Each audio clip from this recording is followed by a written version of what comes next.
The police chief in Overland Park has been there for 40 years. Yeah, new tonight at 6, Eric Schultz sat down with Chief John Douglas to learn about all the changes and advances in the past 4 decades. I never wanted to see that ever happen to a police department that I was involved in. When John Douglas was growing up in Olathe in the 60s, these images from the South shaped his views about police and attack dogs.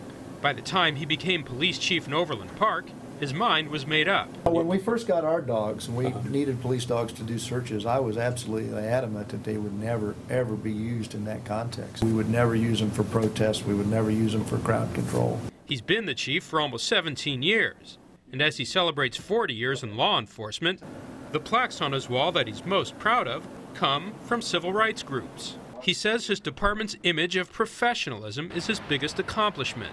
The biggest changes he's seen in 40 years are the people. When I came into police work in 1973, there were very few college-educated police officers. Now it's a requirement. In 1973, we had 1 black officer and we had no women. Today, there are 28 African Americans and 50 women.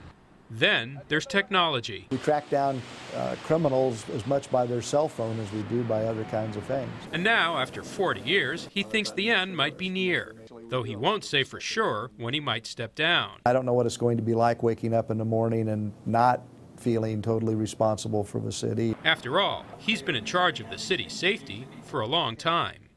Eric Schultz, 41 Action News.